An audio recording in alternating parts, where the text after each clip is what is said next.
Meta. My name is Dynamite Sushikishi. I'm the world's third strong self-love YouTuber.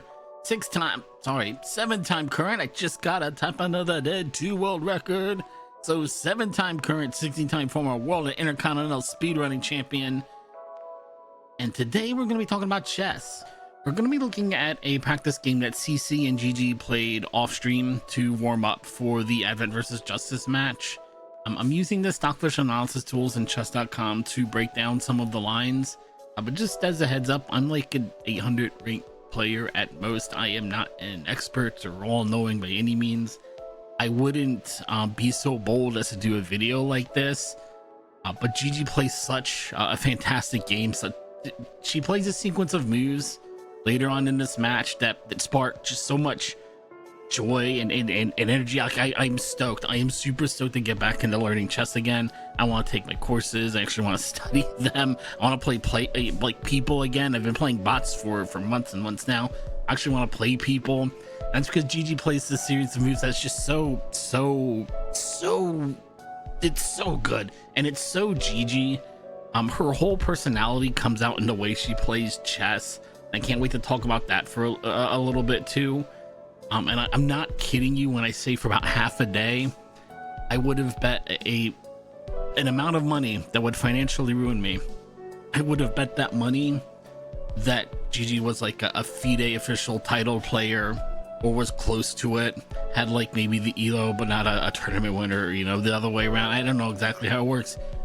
I figured she must have been close, and we'll get into what happened the second half of that day when we get there. But for now, let's just get into the game. I'm gonna skip most of the match here because I'm so excited. There's one specific move we're looking at and we're gonna analyze it to death here. But just to take a look at where the advantage comes from, CC has hung her bishop. Cici's playing with the white pieces here. Gigi's got the black pieces. She takes the bishop there, and then the other advantage is from here, checking the king, and Cici's got a dodge. That's the position we find ourselves in for the next sequence of moves. Gigi's going to attack this bishop. She's going to move the bishop and attack this rook. And the next move is the key to critical move here. Because what could Gigi play here? Gigi could move the rook over to the b file, control this whole file with the rook. Gets it out of danger. Gets her a pretty nice advantage. That's a pretty good move. Or she could just get rid of the problem altogether. Most people would just say, oh, well, I'll just take the bishop, trade back, and we'll all move on in our day. Cici's got these goofy triple isolated pawns. That's always funny to see.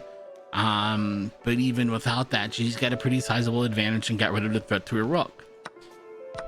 But that's not Gigi's style. We've already talked about this. Gigi's the chaser. Her whole thing is to pursue you, keep chasing, keep running at you, attacking you until you have nothing left to give and you can't run anymore.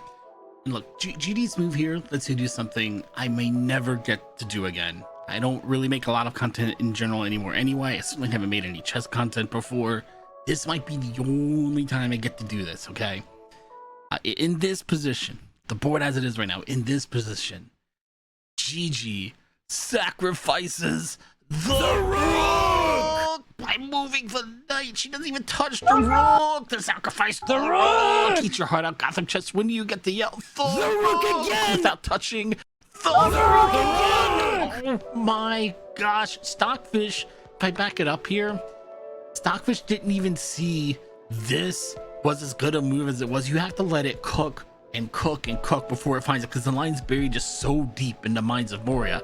But Gigi finds it when Gigi put the move on the board. Then the Stockfish thought about it, was like, oh my gosh, what a brilliant move. And that's exactly what this symbol means. This symbol means this is a brilliant move. What does that mean? It's a little hard to find, if I'm being honest. The way I'm going to try to explain it though is that a brilliant move involves sacrificing one of your pieces, sometimes multiple pieces. Here we're sacrificing this rook, and we're giving up a whole rook for it that we are not guaranteed to get back. That's another part of a brilliant move. Sometimes that sacrifice doesn't get repaid in materials. There are multiple lines where we lose this rook and just don't get a rook back. So What are we going to get back? We gotta get something back, right? Right, let's start by looking at this line. We've just played the brilliant knight move. He's gonna grab this this rook, because that's what we're sacrificing in this case. And now Black's going to push this pawn forward. I'm not only attacking this pawn, but far more importantly, opening up a discovered attack on this rook. We trade rooks and we get 2 pawns back. It's a good trade for Black, right? It might be. Let's back up a bit. Let's say instead of making this knight move, why can't Gigi just push this pawn to begin with? Got the same thing, attacking this rook. You know, boom boom, we're gonna trade these rooks off. Why is that not a brilliant move? Are 2 pawns really worth? Because look, it's not just that we traded. Look, this bishop's trapped. It's not safe here. It's not safe here because of the knight. It's not safe here because of the knight. That bishop's got nowhere to go. You're gonna pick up the bishop even. So why isn't this a brilliant move? Because it's not about the material. Here, the brilliancy of the move is all about putting pressure on the king. Because when you jump this knight forward, all of a sudden, this king is 1 move away from being checked. That the knight is on its way to put all kinds of pressure on the king, and there's nothing that white can do about it. If the queen comes down to attack the knight, the queen's too slow. The bishop won't get here in time. It's got to get this rook anyway to make anything worth this for white. The rook is too slow. Everything's too slow. This knight's already here, and it's already a huge threat. And that's what Black is getting here in exchange for the rook. It's pressure on the enemy king, and that's hard to like quantify. It's hard to even know if the pressure you're getting, the checks you're about to get, are any good. There's nothing saying that just check's gonna do anything for me other than the fact that I've already looked and I know what we're getting out of this. And that's what makes it so hard to find, play, define what brilliant moves are, because king pressure, it's kind of intangible, right? There's not a point value for that to know if it's a good trade or not. So especially if you're a newbie like me, it's hard to find them and play these moves. It's hard to even follow up on them afterward. But let's go back to, we've just played that brilliant move again. There we go. Grab the rook. We're gonna push this pawn, and now it is white's turn to play. There we go. I got the arrows already for me. It's white's turn to play. This rook is under attack. This pawn is under attack. Obviously, the far more valuable piece here is this rook. So we should try to save this rook, right? So all we gotta do is get this rook out of danger. And look, we even get to take over this B file for our trouble, right?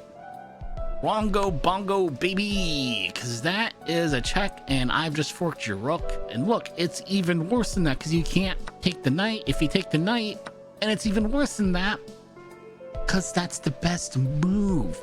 It's the #1 move on the board here, because if you move your king out of safety because you're like, I don't want to lose my queen, I don't want to trade that away. All right, well, this pawn's going to capture with check, and it's defended. And now you can't move here as the king. You can't take this pawn. King can't escape south because the queen's covering. Only place king can go is right here. And look, your rook still hanging. Your bishop still hanging if you're white.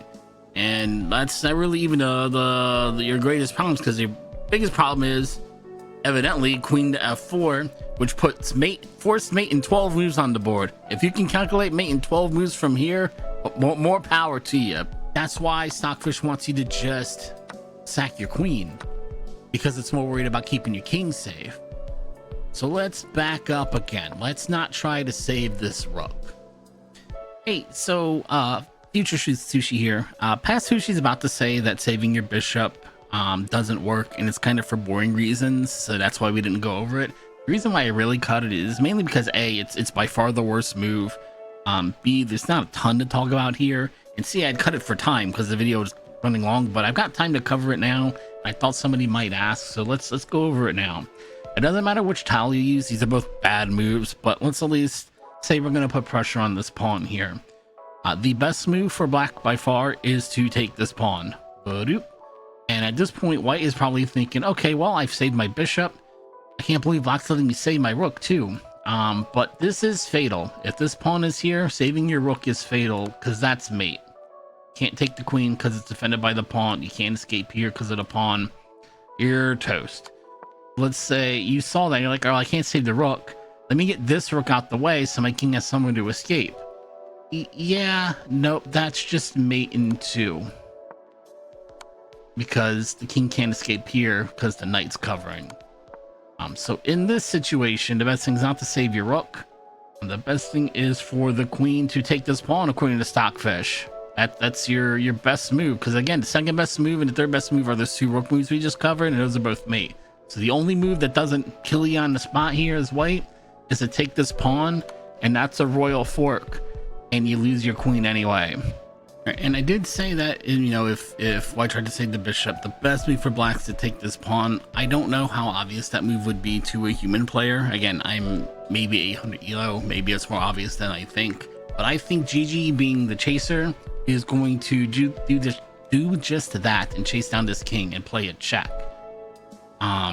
Stockfish, if you watch, Stockfish doesn't like it so much, not because this is such a terrible move. It's just that the other move's so much better. This is still a perfectly great move. It's gonna put a check in. We're in the same boat we were just looking at. This knight's defended, but you have to sack the queen to keep your chances alive as white here. What on earth is CC supposed to play here? What's white's best move here? Saving the rook doesn't work. We just talked about it. Saving the bishop for boring reasons doesn't work. I looked into it. Best move to play here is to have the rook take this pawn, because this pawn, as we just saw, this pawn kind of dangerous being this close. If it can capture, you're in trouble. Let's get this pawn out the way. And the best move in this situation, I'm staring at Stockfish here. The best move here, forks your king with the rook again. Like, it's just disaster. There's nothing you can do here as white because your king is one step away from total disaster, and there's nothing you can do about it. You can't get this knight out the way. This knight's just all powerful right here. So you're gonna give up this fork like so, except here you're not gonna sack the queen. You can, but Stockfish, let's look at the best moves for white here. Stockfish says, move your king, I'm gonna take your rook, and now what? Now it's white to play again. Can't move the king here. If you move the king here, you're gonna get forked again. Your rook is in danger, your bishop's in danger, and you can take my knight, but it means giving up the rook or the bishop. And guess what? You're taking the knight and giving up the rook or the bishop. And of course, I thought, well, obviously you just take the rook. That's the better, stronger piece here. But look, I'm taking a 5-point rook for a 3-point bishop. That's only a 2-point trade for me, and this queen's on this huge diagonal. Stockfish says Stockfish has said that's either the best move or the second best move versus taking the bishop. When I was looking at this last night, it was telling me take the bishop, but I'm getting something out of this, basically for my knight. It just depends on whether I want to take the rook and sack my bishop. I know we've strayed off the live game and the beaten path here. We had to look into it though, because it's important that you understand it, is that a brilliant move is only brilliant if you follow up on it. If you just play some nonsense after that, that brilliant move doesn't do anything. It wasn't really all that brilliant. You have to play brilliant chess after it to get anything out of this move. Otherwise, you should have just played the obvious move and kept it simple. So let's see what Gigi plays to follow up this brilliant move. White's going to take the rook. I'm going to take back. Queen's going to down the pressure of the knight. And look, Gigi's going to, again, Gigi's the chaser. She sees a way to chase this king. She's going to chase it, and she sees that knight's protected. She sees that's a good trade for her, so she went all in. Going to move the king, because again, CC doesn't want to lose her queen here, even though I'm pretty sure Stockfish probably says that's the best move. Let's run our king out. Gigi, of course, finds the best move in this position, which is to slide the bishop up and create this big old missile battery here, going down the diagonal. Somebody remind me, what happened the last time somebody gave Gigi missiles? I want some of this!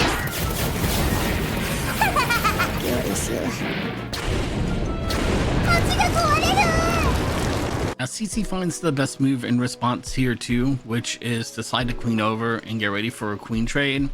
GD decides to accept the queen trade, and it is the first move in this entire sequence that Stockfish isn't absolutely raving over, and now it's kind of unhappy. It's a little bit mad.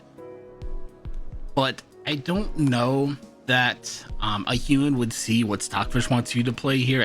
You'd have to be much higher elo to see this, and I'd like for somebody smarter than me to break it down, because I still don't get it after reading Stockfish. Stockfish wants you to move your queen out of the way here, and I don't know what this move does, because this attack does nothing. And to follow up with this, white is supposed to do this, and this is how you get your queen trade. Is like boom, boom, there goes one queen, there's the other queen, and now you get your knight out, and that's how you trade your queens here. I don't know why white opts into that, because I'm pretty sure that's a worse trade for white materialistically, and you don't really have a whole lot here yet either. I know why it's still winning for black. The pawns are better. You've got the rook and the knight versus the right. I get that. I just don't get what this is. I don't get what any of these other moves are meant to do. Surely, I would say surely getting the rooks involved, getting your king involved, there must be something better to do for black. But to put a finer point on it, moving the queen to the side here and doing all that nonsense, that's just not the Gigi way. Gigi's the chaser. There's a king here. This king needs to die. We need to chase this king. That's what she's doing. Come hell or high water, right or wrong, she's chasing this king down, and she's gonna go on the attack. And you know what? Stockfish, all the other naysayers out there saying, oh, geez, Gigi made only... Stop. Okay, because in my book, in my personal record book, which is the only record book that should ever matter, Gigi played a brilliant move. She played the best move, and then she played the Gigi move. Okay, what do you want from her? She only played 4 brilliant moves instead of 5. Oh my goodness, how dare Gigi not be a step... 1, 2, 3, 4. What do you want from her? All right, everybody kiss my butt, kiss my big pasty white butt if you don't think Gigi played absolutely out of her mind in this game. She played fantastic in this game. It got me so excited. Again, I was really excited to talk about this game. Watching the Justice versus Advent matchup, watching the practice streams, looking at the games that they played for practice beforehand. I've found the joy and passion to get back into chess again. I want to start playing real people again. I want to start actually taking my lessons, and all that joy has been sparked by watching Gigi play this game and watching the matchup last weekend. I'm just so excited, and there's part of me that I'm not completely convinced that Gigi's not some 15, 16, 17, maybe higher rated player, and I've just spent this entire video mansplaining chess to her like she doesn't know. When I hope, and if this is the one universe in the 14,602,000 or whatever, this is the one universe who watched the video, I hope she understands it all comes from a place of joy and excitement and love, and I'm really not trying to mansplain chess to her. I really think she's probably higher elo, but you're probably wondering, okay, Sushi, all those moves are really good, but did you really think she was like 2022, like a title level player or something? You think she's like an IM or a candidate master or something? You promised this big fancy schmancy series of moves, so where is that at? I really did think for about half the day that Gigi must have been hiding. She's like a at least 18, maybe 2000 level player. She must have one of the fancy FIDE official chess titles. And then I realized I clickbaited myself just a little bit there. All right, and now that you can see the whole board, you can actually see the analysis over here. This is, air quote, we'll just say this is Stockfish. But more importantly is this list of moves down here that I'm kind of covering up. You can see it's keeping track of all the moves that were played in the game, and then when I need to make notations or try different lines, you can see, look, here are the live moves in the game, and then this was a sideline. It didn't get played, but I was looking at what happened if this move was played instead. Same thing here, we're swapping out different moves, seeing how they work. Now if you go down one of these sidelines, you can move forward and back along that sideline, But if you back all the way up to the alive move and then go forward, it's going to skip all this nonsense I played and go to the next real move, the next move that actually got played.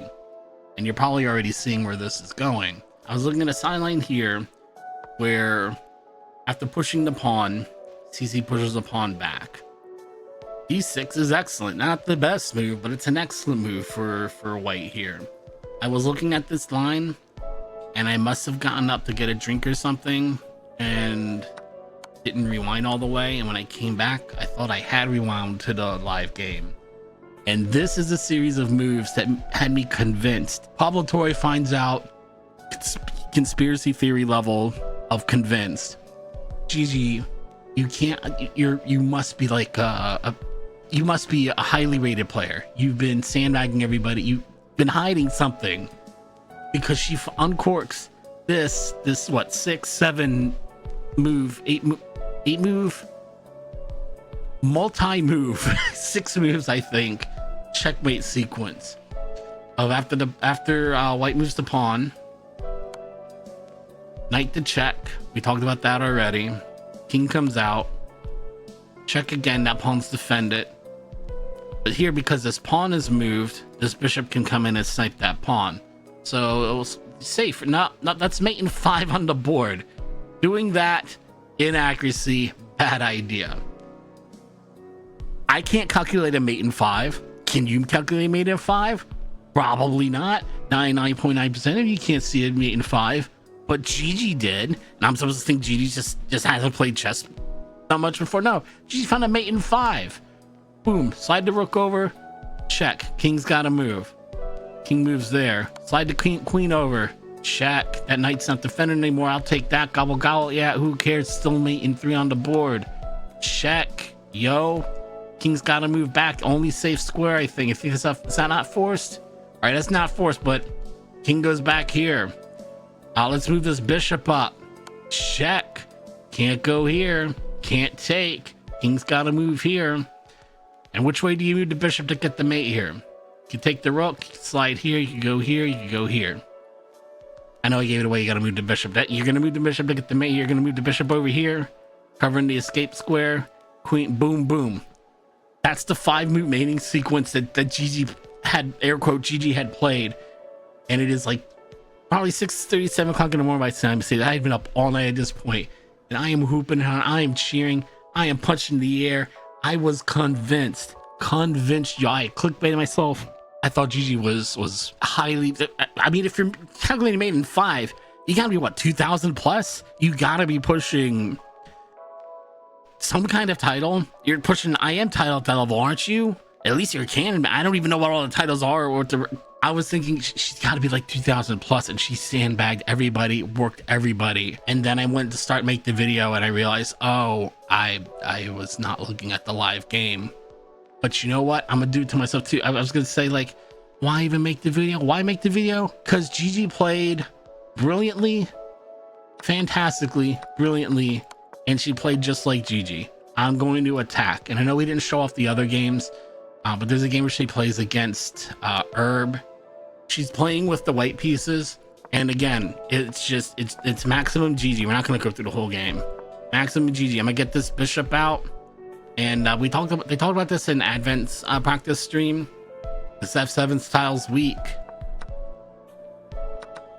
I'm going to attack it, and this is defended. And Stockfish is like, "What are you doing, you big goofball?" And Gigi said, "I am attacking the king, doggone it. You didn't hear me the first time? I'm coming for this king. I'm coming for this king." Check.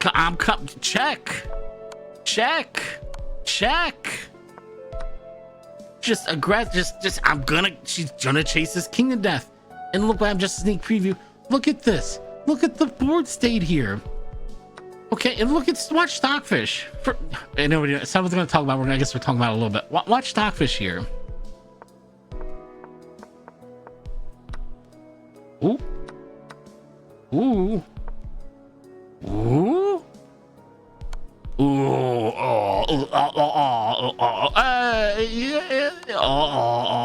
Check. Check. Somehow we lose all that points. Check again. Oh. Check, check, check. And I don't get this board state. Liz got nothing on the king side of her board. I know she's the queen. She can play with the king side. It's like a cat came up and just swiped the entire half of this board off, but everybody's just tired of the cat's BS. So they're just going to keep playing because the cat's just going to knock it down again.